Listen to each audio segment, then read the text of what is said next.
आप सभी माताओं बहनों को नमस्कार। आज के इस वीडियो हम लोग यूपी में अभी जो रिसेंटली माननीय मुख्यमंत्री जी के माध्यम से 69,000 आंगनवाड़ी कार्यकर्ता और सहायिका के पदों के लिए वैकेंसी का ऐलान किया गया है, उससे संबंधित समस्त जानकारी के बारे में डिटेल्स में बात करेंगे।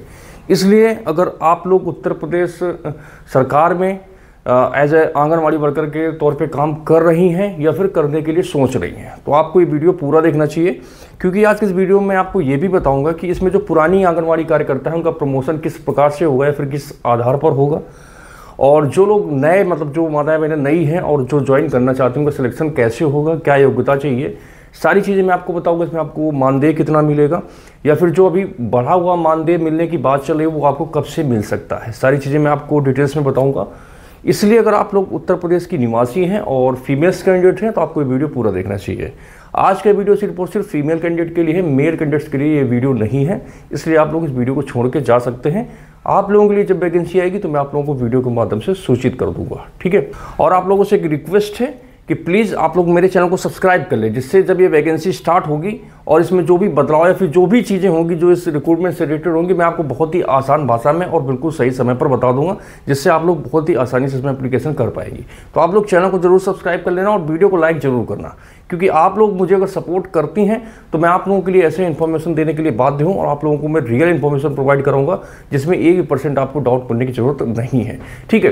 तो दोस्तों अभी रिसेंटली यूपी आंगनवाड़ी में 69,000 पदों का मतलब ऐलान किया गया है ऑल यूपी के सभी डिस्ट्रिक्ट के लिए। यूपी में जितने भी डिस्ट्रिक्ट हैं सभी डिस्ट्रिक्ट के लिए 69,000 आंगनवाड़ी कार्यकर्ता और सहायिका के लिए मतलब ऐलान किया गया है कि इतने पद भरे जाएंगे, और ये पद बहुत ही जल्दी मतलब आने वाले 10 से 15 दिन में स्टार्ट हो जाएंगे, ठीक है। जिसमें अगर आपका सिलेक्शन होता है तो आपकी जो सर्विस की अवधि रहेगी, मतलब जो पहले से एज आंगनवाड़ी कार्यकर्ता या सहायिका के तौर पे काम कर रही हैं या फिर जो नई ज्वाइनिंग होगी, इनकी जो जॉब की लेंथ होती है ये 62 साल तक होती है। मतलब जब तक आप 62 साल की नहीं होंगी जब तक आपको इस जॉब से कोई नहीं निकालेगा, ठीक है। इसमें आपको मानदेय मिलता है, मानदेय के अलावा जो पीएफ वगैरह जो करता है वो अलग से मिलता है इसमें, ठीक है। और अभी मुख्यमंत्री जी ने एक ऐलान और किया था कि इनको जो आयुष्मान कार्ड है, जो 5 लाख का मेडिकल कार्ड है, वो भी अभी मिलने लगेगा, ठीक है। तो कहीं ना कहीं चीज़ें ठीक हो रही हैं। इसमें कार्यकर्त्री के 7,952 पदों के लिए ऐलान किया गया है, ठीक है, और सहायिका के 61,254 पद हैं। तो पहले मैं आपको बता दूं कि ये कार्यकर्त्री जो पद है, आंगनवाड़ी कार्यकर्त्री है, इसमें सिलेक्शन किस प्रकार से होगा, ठीक है। तो ये जितने भी आंगनवाड़ी कार्यकर्त्री के पद भरे जाएंगे 7,952 पद, इनमें जितनी भी पुरानी आंगनवाड़ी कार्य मतलब जो सहायिका हैं, जो पहले से एज ए आंगनवाड़ी सहायिका के तौर पे काम कर रही हैं, सबसे पहले उनको प्रमोट किया जाएगा, मतलब उनका प्रमोशन दिया जाए, क्योंकि ये भर्ती का जो आधार है वो है एडजस्टमेंट। एडजस्टमेंट मतलब कि जो पहले से आंगनवाड़ी कार्यकर्ता या फिर सहायिका ग्रुप में काम कर रही थी, जो जॉब छोड़ के चली गई है पिछली भर्ती में, जिनका डॉक्यूमेंटेशन के चक्कर में जॉब रुक गया था, है ना, मतलब जो खाली पद थे, तो उन पदों को एडजस्टमेंट किया जाएगा, पहले उन पदों को भरा जाएगा। उसके बाद जो पुरानी सहायिका हैं उनको प्रमोशन दिया जाएगा और आपके आय प्रमाण पत्र और रिजर्वेशन के आधार पर इसमें आपका सिलेक्शन किया जाएगा, ये जो नई भर्ती निकाली गई है। तो इसमें जितनी भी कार्यकर्त्री हैं इनका जो सिलेक्शन होगा, जितनी भी पुरानी माताएं पहले एज अ सहायिका के रूप में काम कर रही हैं तो उनको पहले मौका दिया जाएगा, बशर्ते उसमें कुछ शर्तें हैं कि कम से कम उसने 5 साल की सेवा दी हो एज ए सहायिका के रूप में। आपने 5 साल के तौर पर यूपी में आंगनवाड़ी कार्यकर्ता के सहायिका के रूप में आपने काम किया हो, प्लस आप 12th पास होनी चाहिए, ठीक है। और आपने अनाधिकृत अवकाश मतलब जो स्वीकृति से ज़्यादा अवकाश है आपने 3 महीने से अधिक नहीं लेना चाहिए। अगर आपने 3 महीने से ज़्यादा छुट्टियाँ ली होगी अनाधिकृत तो आप इसके लिए एलिजिबल नहीं होंगी, इस चीज़ को ध्यान रखना। एक तो आपका 5 साल का ड्यूरेशन होना चाहिए, प्लस आप 12th पास होना चाहिए, और आपका अनाधिकृत अवकाश 3 महीने से अधिक नहीं होना चाहिए, ठीक है। और उसके बाद आपकी एज 50 साल से अधिक नहीं होनी चाहिए। अगर आप इतना क्राइटेरिया पूरा करते हैं तो सबसे पहले आपको एज ए कार्यकर्त्री के रूप में प्रमोट किया जाएगा, ठीक है। उसके बाद जो बाकी के पद खाली अगर बचते तो जो नए लोग आएंगे उनको इसमें मौका दिया जाएगा, ठीक है। बाकी कार्यकर्त्री के अलावा जो 61,254 पद सहायिका के लिए निकाले जा रहे हैं, ये फ्रेश नए कैंडिडेट्स के लिए, जो नए कैंडिडेट्स मतलब जो माताएं बहनें आंगनवाड़ी में ज्वाइन करेंगी तो उनको पहले सहायिका के तौर पे ज्वाइन कराया जाएगा, ठीक है।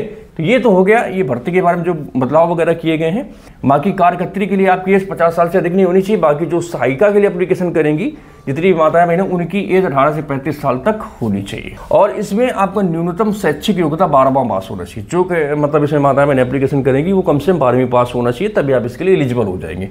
अन्य योग्यता की बात करें, जो माताएं बहनें इस वैकेंसी में एप्लीकेशन कर रही हैं, ठीक है, एक तो वो उसी ग्राम सभा, वार्ड या पंचायत की स्थायी निवासी होना चाहिए। वैसे इस भर्ती को निकालने का गवर्नमेंट का मुख्य उद्देश्य ये रहता है कि महिला एवं पुष्ट आहार विकास, मतलब एक ये विभाग होता है जो गांव ग्राम पंचायत में आंगनवाड़ी केंद्र होते हैं, वहाँ पर जो गांव की महिलाएं होती हैं, जिनके बच्चे वगैरह होते हैं, तो उनके मतलब मानसिक या शारीरिक विकास के लिए जितनी भी गवर्नमेंट की योजनाएं होती हैं उनको धरातल स्थल पर लोगों तक पहुँचाना। अब चीज़ें बहुत टेक्निकल हो रही हैं, अब स्कैनिंग वगैरह सारा कुछ करके उनको चीज़ें प्रदान की जाती है। जैसे किसी का बच्चा हुआ तो उसको पुष्ट आहार प्रदान करना, जिससे उसका मानसिक और शारीरिक विकास हो सके। तो इस प्रकार की अगर कोई योजना आती है तो उसको गांव में माताओं बहनों को बताना कि आपके बच्चे को कब टीके लगेंगे, कब राशन मिलेगा, सारी चीज़ें मतलब उनको एक तरीके से करना। और इसके अलावा जो ग्राम की मतलब जो विधवा, तलाकशुदा या पिछड़े वर्ग की महिलाएँ हैं, उनको कहीं ना कहीं रोजगार देना या फिर उनका आर्थिक मनोबल बढ़ाना, जिससे वो लोग अपना जीवन यापन कर सकें। क्योंकि आंगनवाड़ी कार्यकर्ता मानदेय मिलता है नॉर्मल सा, ठीक है, तो इसमें जो मतलब ऐसी महिलाएं होती हैं जिनके पास कोई साधन नहीं होता है, तो उनको कहीं ना कहीं जॉब दे दी जाती है, जिससे गवर्नमेंट का भी काम चलता है और इनको भी रोजगार थोड़ा बहुत मिल जाता है, जिसकी वजह से ये लोग कहीं ना कहीं अपना जीवन यापन कर पाते हैं। ठीक है, तो मतलब इसमें दोनों का फायदा होता है, चाहे वो गवर्नमेंट हो जो ग्राम सभा, पंचायत, नगर वार्ड में मतलब बहुत ही पीछे रह चुकी है ना। तो ऐसे लोगों को बढ़ावा देने के लिए भी ये पद कहीं ना कहीं सृजित किए जाते हैं। तो मतलब ऐसी महिलाएं जो घर पे रह के थोड़ा बहुत रोजगार तलाश कर रही हैं, फिर अपने घर पे रह के अपना गृह कार्य के अलावा थोड़ा बहुत अपना जीवन यापन के लिए देख रहे, तो उनके लिए ये ठीक मौका है। मतलब आप अपने ही घर से रह के थोड़ी बहुत देर अपना ये जो सरकार की योजनाएं हैं इनको धरातल पे लाइए, काम कीजिए, उसके बाद आपको भी कुछ बहुत पैसा मिल जाएगा और बाकी गवर्नमेंट की भी योजनाएं हैं जो धरातल स्तर पर उतारी जा सकती हैं। ठीक है, तो इसमें मतलब दोनों का एक दूसरे का काम हो जाता है। ठीक है, तो इसमें मतलब जो भी ग्राम सभा, वार्ड या नगर पंचायत का स्थायी निवासी है वही इसमें एलिजिबल होगा। इसके बाद चयन का आधार बात करते हैं, इसमें आपका चयन किस प्रकार से होगा। तो इसमें जो आपका चयन होगा मेरिट के आधार पर होता है। अब इसमें बात आती है कि मेरिट किस प्रकार से बनती है। आप लोग हमेशा कमेंट आते हैं कि मेरे 95% नंबर थे मगर मेरा सिलेक्शन नहीं हुआ है, वहीं एक के 80% नंबर थे उसका सिलेक्शन हो गया। तो मेरिट में कई चीज़ें देखी जाती हैं। एक तो पहला आपकी एजुकेशन क्वालिफिकेशन क्या है और उसमें कितने नंबर हैं। ठीक है, दूसरा आपकी इनकम कितनी है, आपके मतलब इनकम मतलब कितनी आती है, आप गरीबी रेखा के नीचे वाले हैं या फिर गरीबी रेखा के ऊपर वाले। ठीक है, दूसरा आप कहीं ऐसी महिला तो नहीं है जो तलाकशुदा, विधवा या फिर मतलब समाज से बहिष्कृत हो। ठीक है, मतलब जिसके पास कोई आय का साधन नहीं है। उसके बाद आप कौन से वर्ग से आते हैं, जनरल, ओबीसी, एससी, एसटी। तो इन सभी चीज़ों को कंसीडर करने के बाद ही मेरिट तैयार की जाती है। इस चीज़ को ध्यान रखना। आप ये मत समझ लेना कि आपके 95% नंबर तो आपको जॉब मिल जाएगी, ऐसा नहीं है। इसमें गवर्नमेंट ने इसका ऐसा क्राइटेरिया दिया, उनका मेन मुख्य उद्देश्य ये है कि समाज की जितनी भी पिछड़ी महिलाएं हैं उनको कहीं ना कहीं मतलब आत्मनिर्भर बनाना। तो इसमें कई चीज़ें निर्भर करती हैं, चाहे आपकी एजुकेशन क्वालिफिकेशन हो, आपकी आर्थिक स्थिति हो, आपका सोर्स ऑफ इनकम क्या है, ठीक है, आप कौन से समाज से आते हैं, ये सारी चीज़ें कंसीडर करने के बाद आपकी मेरिट तैयार होती है। और एक चीज़ ये ध्यान रखना कि हर एक डिस्ट्रिक्ट की, हर एक नगर और वार्ड की मेरिट अलग अलग रहेगी, क्योंकि ऐसा नहीं जरूरी है कि हर एक वार्ड में इस तरीके की महिला मिल जाए जो तलाकशुदा हो या फिर विधवा हो या फिर समाज से बहिष्कृत हो।